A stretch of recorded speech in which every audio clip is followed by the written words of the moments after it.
चलो भाई, हमने लास्ट क्लास के अंदर स्पेक्ट्रम पे डिस्कशन किया था। फिर हमने विजिबल स्पेक्ट्रम को देखा कि जो नेकेड आइज से नजर आ जाएं लाइट के शेड्स, हम उन्हें कहते हैं विजिबल स्पेक्ट्रम। और टाइप्स देखी थी हमने, विजिबल स्पेक्ट्रम की टाइप्स के नाम लिख लिए, कंटीन्यूअस स्पेक्ट्रम और लाइन स्पेक्ट्रम। जी सर। चलो सही है, अब कंटीन्यूअस स्पेक्ट्रम और लाइन स्पेक्ट्रम को भी डिफाइन कर लेते हैं बेटा। कंटीन्यूअस स्पेक्ट्रम की हेडिंग डाल दो शाबाश जल्दी से।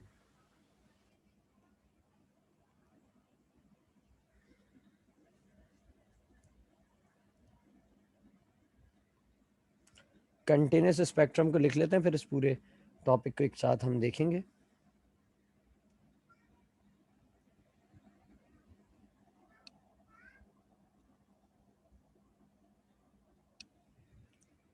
स्टार्ट करूं मैं? Yes sir. देखो, the type of spectrum, the type of spectrum in which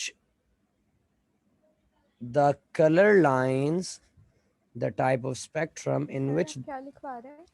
मैं मेरा बेटा स्पेक्ट्रम पढ़ रहे थे लास्ट क्लास में, उसमें हमने विजिबल स्पेक्ट्रम के बारे में बात की थी। और विजिबल स्पेक्ट्रम की जो टाइप्स हैं, हमने उसमें लाइन स्पेक्ट्रम और कंटीन्यूअस स्पेक्ट्रम के बारे में बात करनी है। तो कंटीन्यूअस की डेफिनेशन लिखवा रहा हूं मैं, लिखिए। कह रहे हैं the type of spectrum in which the colour lines, in which the color lines are diffused, in which the color lines are diffused into one another, the color lines are diffused into one another, and no definite boundary, the color lines are diffused into one another and no definite boundary can be marked, and no definite boundary can be marked between them is called continuous spectrum. It's called continuous spectrum.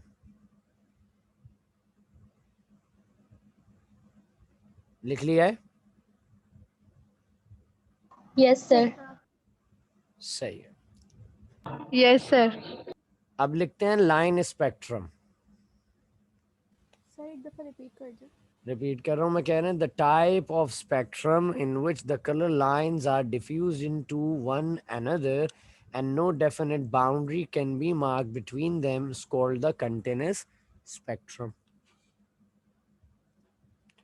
Line spectrum लिखने जा रहे हैं, लिखिए।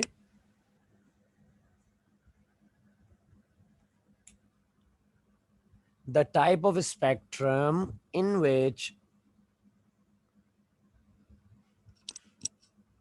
the type of spectrum in which the colored lines,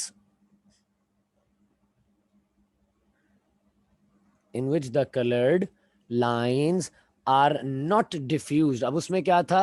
The color lines are diffused into each other. अब यहाँ पे क्या है? The colored lines are not diffused into one another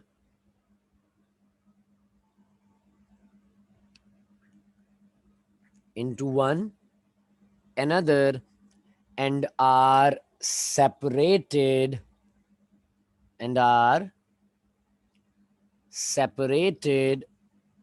by dark region,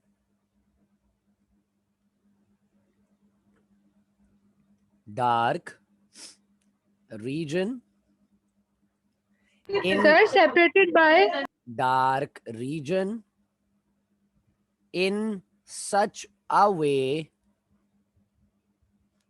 sir आप रिपीट कर दें। मैंने कहा the type of spectrum in which coloured lines are not diffused into one another and are separated by dark region in such a way that a color in such a way that a color can be distinguished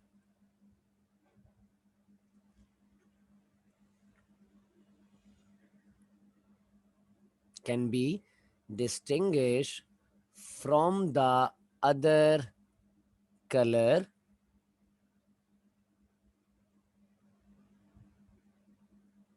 from the other color is called line spectrum.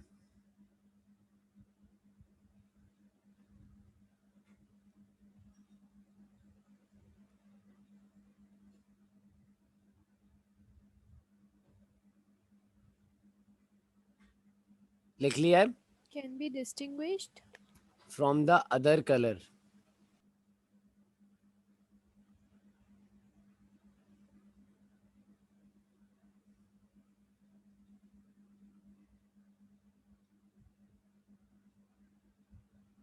लिख लिया? कोई एक बच्चा जरा जल्दी से इसको repeat कर दे, कंटेनस स्पेक्ट्रम को, ओ लाइन स्पेक्ट्रम को, sorry. the types of spectrum in which the colored lines are not diffused into one another and are separated by dark regions in such a way that the color can be distinguished from the other color is called line spectrum. अच्छा भाई, अब जरा इसको हम समझ लेते हैं. अपने पास देखो, आओ, हमारे पास स्पेक्ट्रम माने होता है शेड. स्पेक्ट्रम माने क्या होता है? शेड. यानी कि आपके पास लाइट की डिफरेंट कलर्स होंगे, वो आपके पास मौजूद होंगे, हम उसे कहेंगे स्पेक्ट्रम. सही है? जो कि आपकी डिफरेंट वेवलेंथ्स वाली वेव्स आती हैं, उनकी वजह से जनरेट होते हैं, जैसे आपकी एमिशन होती है बेसिकली. इस बहुत कम आ रही है. क्या चीज़ कम आ रही है? लाइट. आवाज. आवाज़ बहुत कम आ रही है. आवाज़ तो सही आनी चाहिए यार, माइक लगा हुआ है. आप बाकी सबको आ रही है आवाज़? Yes sir. अच्छा देखो, हमारे पास दो स्पेक्ट्रम थे, एक विजिबल स्पेक्ट्रम और एक था हमारे पास इनविजिबल स्पेक्ट्रम. अब जैसे आप ये देख रहे हैं, यहाँ पे इस वक्त एक लाइट की रे बन रही है ऐसे स्ट्रेट, मेरे सामने भी बन रही है. तो इसका मतलब ये विजिबल स्पेक्ट्रम है, ये लाइट का एक विजिबल स्पेक्ट्रम है जो आपके कैमरे की स्क्रीन पे आपको नजर आ रहा है बिल्कुल स्ट्रेट अवे. इसी तरह से एक इनविजिबल स्पेक्ट्रम भी होता है. विजिबल तो वो है जो हम अपनी नेकेड आईज से, आंखों से देख लेते हैं. इस विजिबल स्पेक्ट्रम में दो तरह के अलग अलग स्पेक्ट्रम्स होते हैं. एक होता है आपके पास कंटिन्यूस और एक होता है आपके पास लाइन. तो कंटिन्यूस स्पेक्ट्रम से मुराद क्या है? कि एक ऐसा स्पेक्ट्रम जिसके अंदर कलर्स होंगे और कलर्स के दरमियान में कोई भी बाउंड्री नहीं होगी. कलर्स के दरमियान में कोई भी बाउंड्री नहीं होगी, जैसा कि मैं इस वक्त ये बोर्ड पे बना रहा हूं.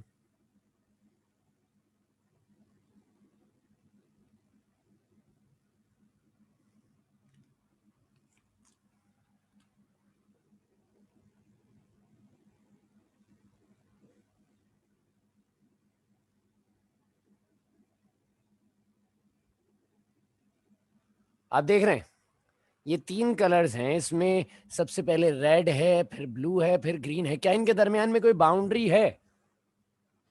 कोई बाउंड्री हमें नजर ही नहीं आ रही. मैंने आपको लास्ट टाइम भी एक चीज दिखाई थी व्हाट्सएप के पे, मैंने आपको दिखाया था कि आपके पास साइड में कलर्स का एक जो है वो पूरा पैनल आ रहा होता है, जिससे आप कलर सेलेक्ट करके लाइंस वगैरह ड्रॉ करते हैं या फॉन्ट्स का कलर आप डिसाइड करते हैं. तो वो जो चीज़ है वो कंटिन्यूस स्पेक्ट्रम है. कौन सा स्पेक्ट्रम है वो? कंटिन्यूस. यानी कि लाइट रे जो है वो ब्रेक डाउन होती है डिफरेंट वेवलेंथ्स के अंदर, जो आपकी लाइट निकल के आती है, जो नजर आती है ऑफ सेपरेट कलर्स. तो वो कलर्स के दरमियान में कोई बाउंड्री नहीं है, कोई सेपरेशन लेयर नहीं है, कोई सेपरेटिंग लेयर्स नहीं है इनके दरमियान में. बात समझ रहे हैं आप मेरी? अब इसके बरक्स क्या होता है? इसके बरक्स यहाँ पे कुछ ऐसे होता है.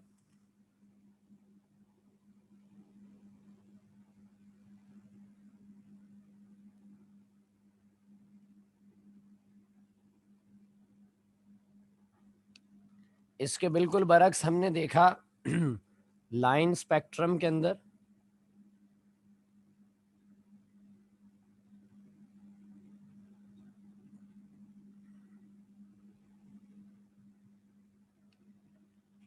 कि हमारे पास लाइन स्पेक्ट्रम में क्या होता है,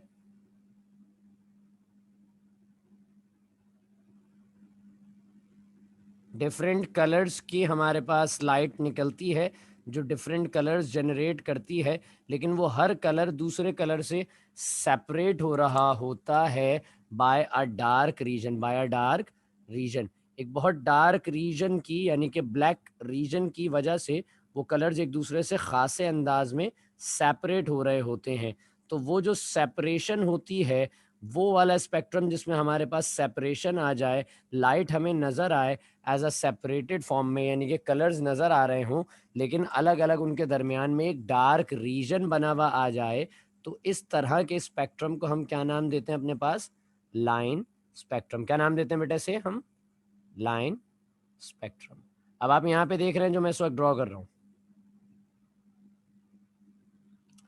यहाँ पे आप देख रहे हैं कि सबसे पहले ग्रीन है, फिर ब्लैक हो गया, फिर रेड हुआ, फिर ब्लैक हो गया, फिर ब्लू हो गया। आप देख रहे हैं ग्रीन, फिर ब्लैक, फिर उसके बाद रेड, फिर ब्लैक, फिर उसके बाद ब्लू, फिर आगे ब्लैक होगा। तो ये बीच में डार्क लाइंस आ रही हैं। अब जरा सुनो इसको ओरिजिन क्या है, ये जो लाइन स्पेक्ट्रम है ये कैसे होता है, ये कब जनरेट होता है। एक एटम होता है, आपको याद होगा आपकी 9th क्लास से, हम ये वाला टॉपिक रिपीट करेंगे लेकिन थोड़ा सा मैं उससे आपको रिलेट कराना चाह रहा हूं कि आपके पास एक एटम होता है, उस एटम के अंदर डिफरेंट शेल्स होते हैं, ऐसी है। जी सर। अच्छा, डिफरेंट शेल्स होते हैं। मिसाल के तौर पे ये अपर शेल है, ये हायर शेल है, तो मैंने इसे कह दिया E2। क्या कह दिया मैंने इसे, E2 का मैंने इसे नाम दे दिया है। अब चूंकि ये हायर शेल है, इसे हमने E2 कह दिया। नीचे वाले शेल को हमने E1 कह दिया फॉर एग्जाम्पल, ये आपका न्यूक्लियस हो गया। अगर कोई इलेक्ट्रॉन हायर शेल से लोअर शेल में आता है, यानी कि E2 से E1 में आता है, तो वो क्या करता है, एनर्जी रिलीज या एनर्जी एब्जॉर्ब।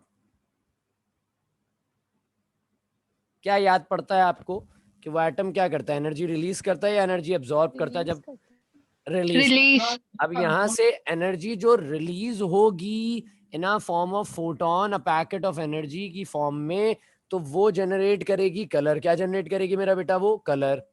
अच्छा, जैसे ही फिर हम ये देखते हैं कि एनर्जी तो हम सप्लाई कर रहे थे लगातार, वो एनर्जी सप्लाई सूरत करने की सूरत में हमारे पास एक इलेक्ट्रॉन ने एनर्जी गेन करी और वो आ गया अपर शेल में, तो नीचे से ऊपर की जानिब आया, ये ऊपर से नीचे की जानिब गया था।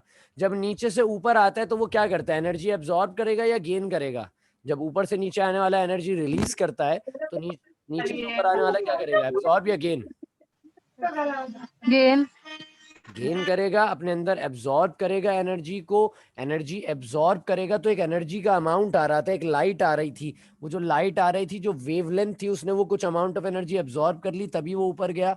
ये जो डार्क रीजन बनता है, ये बनता है एब्जॉर्प्शन की वजह से। इसे हम एब्जॉर्प्शन लाइन स्पेक्ट्रा भी कहते हैं, इस डार्क रीजन को जो ब्लैक रीजन बनता है। ये जो कलरफुल रीजन बनता है, इसे हम इमिशन लाइन स्पेक्ट्रा भी कहते हैं। बात समझ रहे हैं आप मेरी, इसे हम इमिशन लाइन स्पेक्ट्रा भी कहते हैं और हम उसे एब्जॉर्प्शन लाइन स्पेक्ट्रा का नाम भी देते हैं। बात यहां तक आप मेरी समझ रहे हैं, यस सर। बात यहां तक सबको क्लियर हो? Sir, जी बेटा। जो डार्क रीजन है उसको एब्जॉर्प्शन लाइन स्पेक्ट्रा का है ना। एब्जॉर्प्शन कहलाएगा, दैट्स गुड, एब्जॉर्प्शन कहलाएगा, क्योंकि जो एनर्जी आनी थी, जो लाइट वेव्स आ रही थी, तो वो इसने एब्जॉर्ब कर ली, तो एब्जॉर्प्शन की वजह से डार्क रीजन जनरेट हुआ। बात समझ रहे हैं? Yes sir. बात यहां तक समझ में आती है?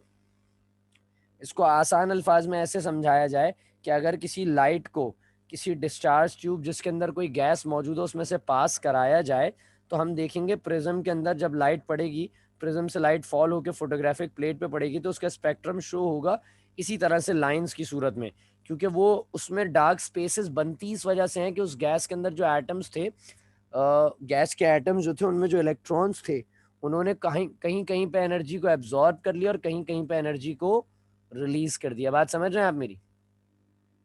Yes sir. इसी की वजह से कलर्स हमारे पास जनरेट होते हैं। अच्छा, अब हमारे पास है इनविजिबल स्पेक्ट्रा। तो इनविजिबल स्पेक्ट्रम की डेफिनेशन लिख लो, बात समझ में खुद ही आ जानी है आपको। लिखवाऊं? ये लाइन जी सर। स्पेक्ट्रम समझ में आया सबको? लाइन और कंटिन्यूस स्पेक्ट्रम। कंटिन्यूस वो जिसके दरमियान में यस सर। बाउंड्रीज ना हो, बॉर्डर्स ना हो। लाइन स्पेक्ट्रम वो जिसके दरमियान में सेपरेशन के लिए एक डार्क रीजन हो। अभी जो डार्क रीजन है ये बनता कैसे है? डार्क रीजन, ये डार्क रीजन बनता है due to the absorption of energy by an electron in an atom. एक एटम के अंदर जो इलेक्ट्रॉन मौजूद है, जब वो एनर्जी को एब्जॉर्ब करता है तो उसकी सूरत में बनता है ये डार्क रीजन। बात समझ गए आप मेरी? Yes sir. इनविजिबल स्पेक्ट्रम लिखते हैं, लिखिए। The spectrum which can not be seen, the spectrum which cannot be seen with the naked eyes, with the naked eyes, is called invisible spectrum. It's called invisible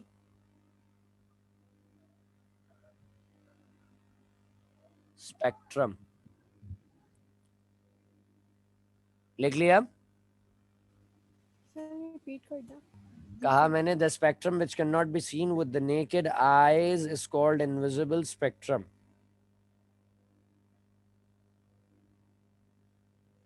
अब देखो है क्या, जैसे हम, क्या आप चींटियों की आवाज सुन सकते हैं? दो सर। क्या आप हाथी की आवाज सुन सकते हैं? Yes sir. हाथी जो बोल रहा है वो वाली आवाज सुन सकते हैं आप? क्या आप जलजले के झटके सुन सकते हैं? महसूस नहीं, सुनना कह रहा हूं, सुनना नहीं सुनते। क्यों? आपको हर तरह की आवाज आ सकती है, हर फ्रीक्वेंसी की आवाज आ सकती है या नहीं? क्या मानते हैं आप? दो सर। बताओ, क्या आपको हर फ्रीक्वेंसी की आवाज आ सकती है? दो सर। नहीं आ सकती ना। हमारी फ्रीक्वेंसी सुनने की एक पर्टिकुलर रेंज है, मेरे ख्याल में से 20 हर्ट्ज से 20,000 हर्ट्ज की हमारी एक रेंज है। वहाँ तक 2000, मेरे ख्याल में 2000 एंड 20,000 तक हमारी एक रेंज है सुनने की, जिसमें हम सुन सकते हैं। उससे ना हम ऊपर की कोई आवाज़ सुन सकते हैं उस फ्रीक्वेंसी से, ना उस फ्रीक्वेंसी से नीचे की हम कोई आवाज़ सुन सकते हैं। इसी तरह से हमारे देखने का भी एक रीजन है, हम देखते भी एक पर्टिकुलर रीजन में हैं। क्या आपको सिग्नल्स नजर आते हैं? दो सर। क्या आप जब एक फोन से दूसरे फोन में ब्लूटूथ से कोई डाटा ट्रांसफर कर रहे होते हैं, क्या वो आपको नजर आता है? दो सर। No sir. नहीं आता। क्या आपको जो है वो, पहले के फोन्स में होता था, ब्लूटूथ नहीं होता था तो उनमें इंफ्रारेड होता था। क्या होता था? इंफ्रारेड होता था। क्या आपको वो इंफ्रारेड नजर आ सकता है? नहीं आ सकता, क्योंकि हमारा एक विजिबल रीजन है, हम उसी एक पर्टिकुलर रीजन में देख सकते हैं। उससे पहले उसके बाद अलग अलग पोर्शंस हैं इंफ्रारेड लाइट के और अल्ट्रा वोलेट लाइट के रीजन्स हैं, जो हम इजीली अवेल नहीं कर सकते। हम उनको अपनी आम आंख से विदाउट एनी जो है वो apparatus यूज करके हम नहीं देख सकते। तो हम नेकेड आइज से उस रीजन को नहीं लिख सकते। लिख लो, इस बात को लिख लो, इट इज अबव एंड, लिख लो इस बात को भी जो मैं कह रहा हूं अब, it is above and below the, it is above and below the visible region, it is above and below the visible region called called infrared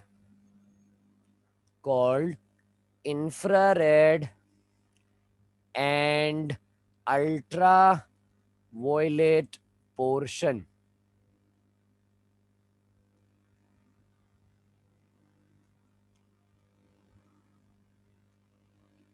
Infrared and ultraviolet region.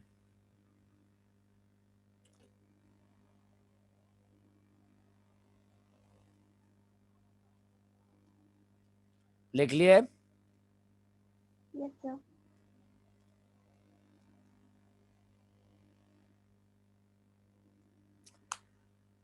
बात समझ में आ गई है सबको?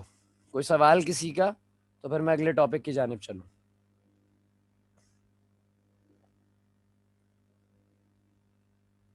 No sir. नहीं, चलो अगले topic की जानिब चलते हैं। आप बड़े अच्छे से आशना होंगे इस टॉपिक से, बड़ा आपने पढ़ा होगा इस टॉपिक के बारे में पहले भी। इसका नाम है रदरफोर्ड्स एटॉमिक मॉडल। क्या नाम है इसका? Rutherford's atomic model. इसे रदरफोर्ड्स एटॉमिक मॉडल भी कहते हैं, रदरफोर्ड्स एटॉमिक स्पेक्ट्रा भी कहते हैं।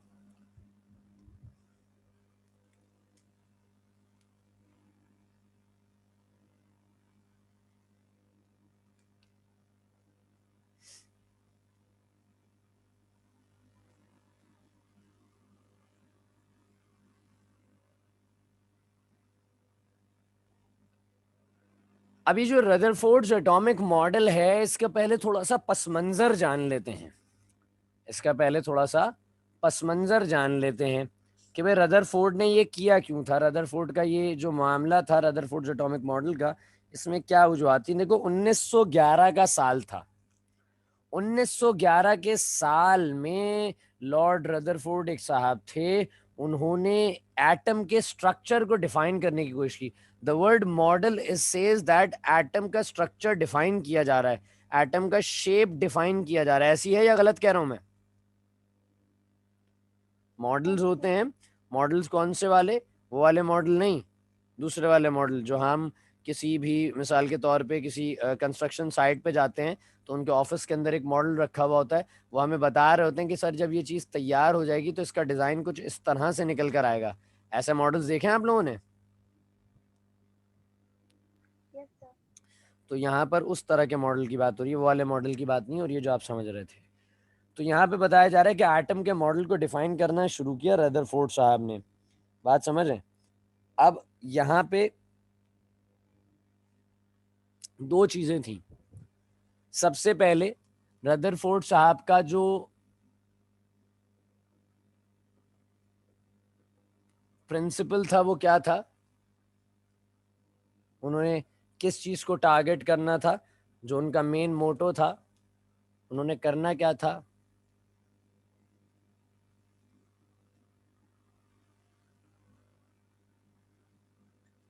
अल्फा पार्टिकल्स को जानते हैं आप?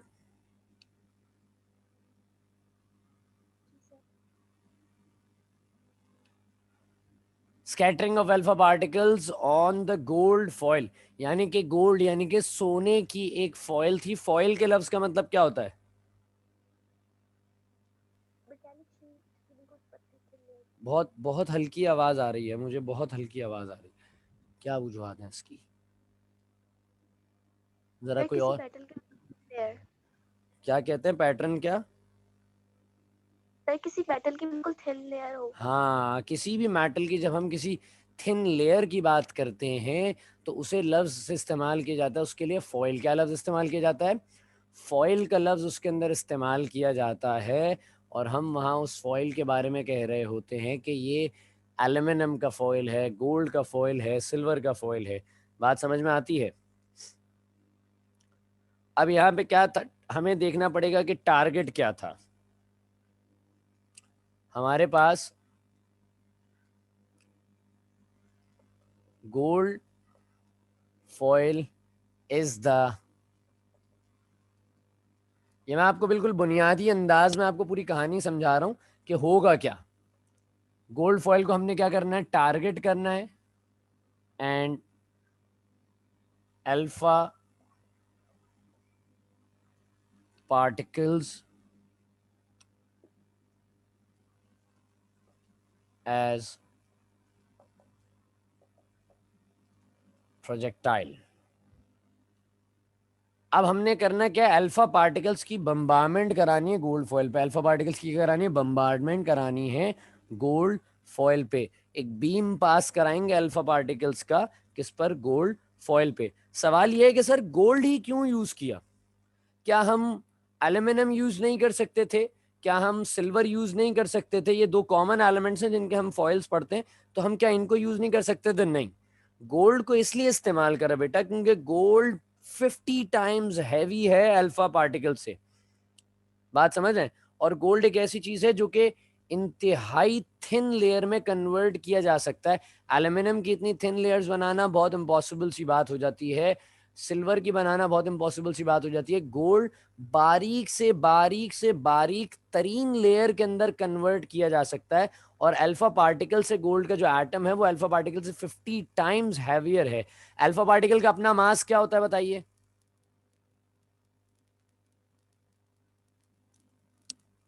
एक अल्फा पार्टिकल का मास क्या होता है? एक हीलियम न्यूक्लियाई, एक हीलियम के एटम के बराबर हमारे पास बात की जा रही है.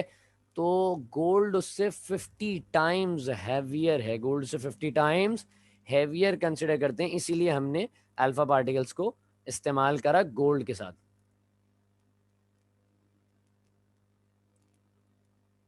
बात समझ रहे हैं आप? जरा एक्सपेरिमेंट को देख लेते हैं कि हो क्या रहा है.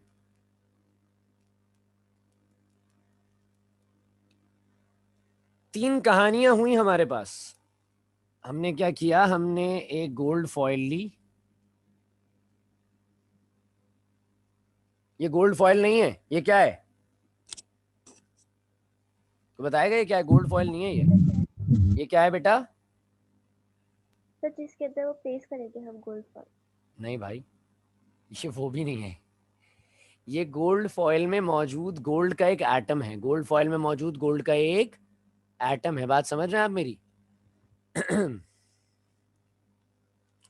अभी ये एटम के अंदर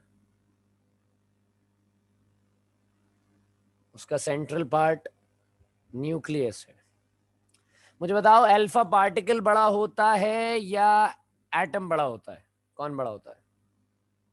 एटम. एटम. अल्फा पार्टिकल बड़ा होगा या न्यूक्लियस बड़ा होगा? न्यूक्लियस. न्यूक्लियस. न्यूक्लियस बड़ा होगा. अल्फा पार्टिकल आता किधर से है? न्यूक्लियस से. न्यूक्लियस से ही निकलता है ना अल्फा पार्टिकल भी. सही है, बिल्कुल सही है.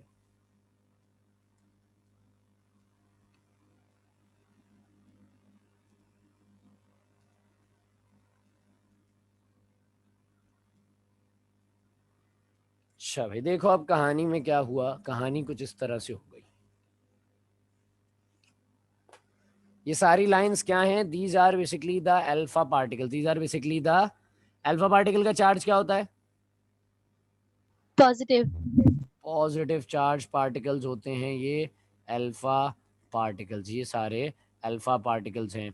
तो एक एटम के ऊपर इतने सारे अल्फा पार्टिकल्स, उसूली तौर पे तो इससे भी ज़्यादा अल्फा पार्टिकल्स होते हैं जो अटैक करते हैं on a single atom of gold. ये गोल्ड का एक एटम है. मैं वही 9th वाली बात से आपको समझाने की कोशिश करूंगा पूरी, कि आपको बात समझ में आए. फिर हम इसको एडवांस वे में जो हमें इस फर्स्ट ईयर के अंदर समझना है हम उस अंदाज में देखेंगे. देखो, अल्फा पार्टिकल जब एटम पर आए तो तीन काम हुए. कितने काम हुए? तीन काम. और वो तीनों काम क्यों हुए मैं उसको अलग तरीके से समझाऊंगा.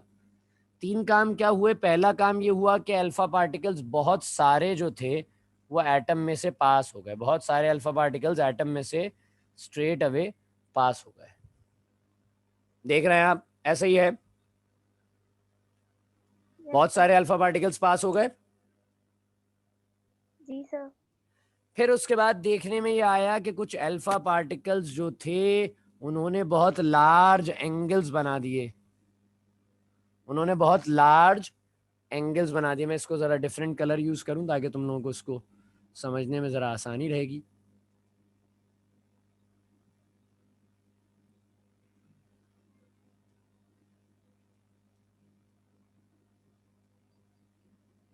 एक लम्हा दे दो मुझे बस.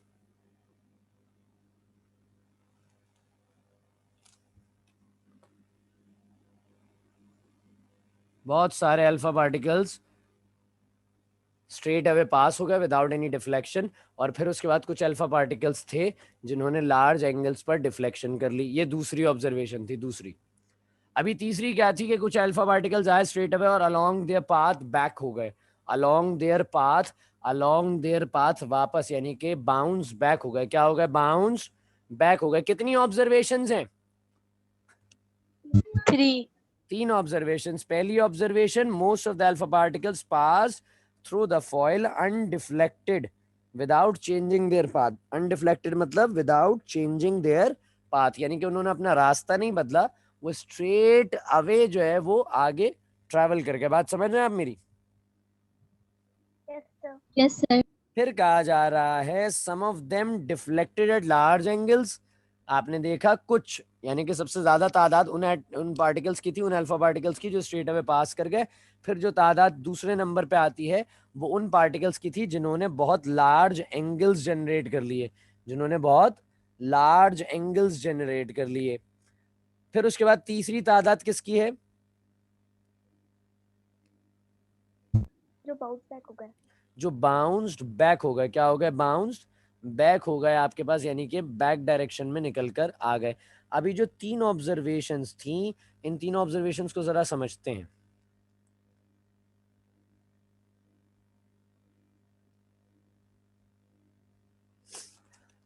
कंसिडर करो इस बोर्ड को, कंसिडर करो कि जो बोर्ड लगा हुआ है ये खाली जगह है, दीवार में एक एम्प्टी स्पेस है, पूरी खाली जगह है, और मैं जितना दूर, या आपके पास कैमरा रखा हुआ है, इतनी दूर आपको खड़ा करूं और आपके हाथ में एक फुटबॉल दे दूं और आपसे कहूं इस फुटबॉल को इस खाली जगह में से फेंक दो बाहर, आसान काम है या मुश्किल काम है?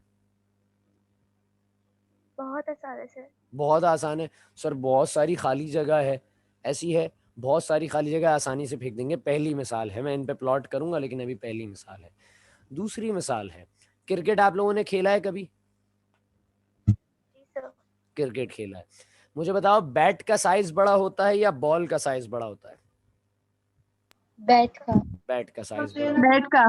यहाँ मुझे बताओ, अल्फा पार्टिकल का चार्ज क्या है? पॉजिटिव. पॉजिटिव. सेंटर में जो हैवीली चार्ज न्यूक्लियस है उसका चार्ज क्या है? Positive. Heavy positively charge area जिसका नाम न्यूक्लियस है। अच्छा, अब मिसाल के तौर पे मैं बैटिंग कर रहा हूँ, सामने से बॉलर आता है, वो बॉल करा रहा है, बॉल की कोशिश क्या है कि वो पीछे निकल जाए, ऐसी है? Yes sir. और मैं बैट्समैन हूं, मेरे हाथ में बैट है, मेरी कोशिश क्या है कि मैं बॉल को अगेंस्ट डायरेक्शन में, बैक डायरेक्शन में पीछे फेंक दूं, यही कोशिश है। Yes sir. यानी कि ये जो बैट है, ये जो बैट है और सामने से आने वाली बॉल है, दोनों अपोजिट फोर्सेस लगा रही हैं, दोनों एक दूसरे को दूर धकेलने की कोशिश कर रही हैं। Yes sir.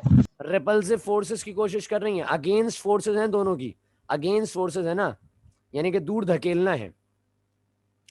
अल्फा पार्टिकल का चार्ज क्या है? पॉजिटिव। न्यूक्लियस का चार्ज क्या है? पॉजिटिव. सेम चार्जेस क्या होते हैं? रिपेल करते हैं ना, सेम चार्जेस क्या करते हैं? रिपेल करते हैं। अच्छा चलो, खैर बॉलर ने बॉल कराई, मैं बैटिंग कर रहा था, बॉलर ने बॉल कराई, ये मेरा बैट था, इस बैट के कॉर्नर पे, एज पे आके बॉल लगती है। बॉल को सीधा जाना था, बताओ एज पे लगेगी, कहाँ जाएगी? डायरेक्शन बदल जाएगी, बॉल को स्ट्रेट पीछे जाना था, क्या बॉल आगे चली जाएगी स्ट्रेट, या वो पीछे जाते जाते उसकी डायरेक्शन कहीं बदल जाएगी? क्या होगा? सर पीछे जाएगी लेकिन पीछे जाके डायरेक्शन बदल जाएगी. डायरेक्शन उसकी बदल जाएगी, डायरेक्शन उसकी बदल जाएगी। दूसरी मिसाल हो गई है। तीसरी मिसाल, फिर दोबारा से बॉलर बॉल करा रहा है, बैट का साइज बड़ा है, बॉल का साइज बड़ा है? बैट. बैट का साइज बड़ा है, बॉल का साइज बड़ा है? बैट का बड़ा है, बॉल का साइज बड़ा है, किसका बड़ा है? बैट. बैट का। बैट का साइज बड़ा था, बॉलर ने बॉल कराई, अब बॉल आगे लगती है इन द सेंटर, बैट बड़ा है, बॉल बड़ी है, कौन बड़ा है? बैट. किसमें कुव्वत ज्यादा है? किसमें कुव्वत ज्यादा है? सरफेस एरिया के हिसाब से, वॉल्यूम के हिसाब से किसकी कुव्वत ज्यादा है? बैट की कुव्वत ज्यादा है। तो अभी बैट के सेंटर में आके बॉल लगती है, दोनों अपोजिंग फोर्सेस हैं, दोनों एक दूसरे को दूर धकेलने का काम कर रहे हैं, सेंटर में आके लगेगी, कहां जाएगी बताओ? विद द फुल फोर्स आगे जाएगी, स्ट्रेट अवे पीछे 6 हो जाएगा। आओ तीनों मिसालें समझते हैं। जिस डायरेक्शन से आई थी उसी में चली जाएगी। That's the thing, जिस डायरेक्शन से आई थी उसी डायरेक्शन में चली जाएगी। आओ तीनों मिसालें समझते हैं। ये अल्फा पार्टिकल्स आ रहे हैं, एटम का इतना सारा हिस्सा खाली है, इसमें से ये अल्फा पार्टिकल्स स्ट्रेट अवे क्या हो गए, पास। जैसे ये पूरी जगह खाली थी, मैंने कहा फुटबॉल फेंको अंदर, आपने बहुत आसानी से फेंक ली क्योंकि सारी जगह खाली थी। एक लार्ज एरिया एटम का खाली है, most of the atoms area, the volume occupied by an atom must be largely empty. एक लार्ज एरिया जो एटम का है वो खाली है, लार्ज एरिया एटम का कैसा है, खाली है। इसीलिए अल्फा पार्टिकल्स उसमें से क्या हुए, ज्यादातर अल्फा पार्टिकल्स उसमें से क्या हो गए, पास हो गई इसलिए। Without changing their direction. क्या इनकी डायरेक्शन बदली है, no sir. Without any deflection, without changing any direction. अब दूसरी मिसाल पे आते हैं। बैट बड़ा था, बैट बड़ा था, बॉल छोटी थी।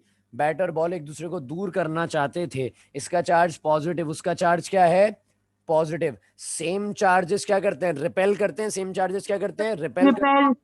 तो ये पॉजिटिवली चार्ज पार्टिकल आ रहा था, आता है, बॉल आ रही थी, बैट के एज पे लगनी थी, कॉर्नर पे लगनी थी, कॉर्नर पे आके आएगी, ये कॉर्नर की जाने आ रहा है, रिपल्जन है, रिपल्जन की वजह से एंगल बदल गया, इसको सीधा जाना था लेकिन हैवी पॉजिटिवली चार्ज। बैट बड़ा था, बॉल बड़ी थी, बैट बड़ा था, बैट की कुव्वत ज्यादा थी, दोनों एक दूसरे को दूर धकेलना चाहते थे, बैट ने उसे ऊपर फेंक दिया। बात समझ गए आप मेरी? मीटिंग रीज्वाइन कर लो, जल्दी से रीज्वाइन कर लो, टाइम बहुत कम है।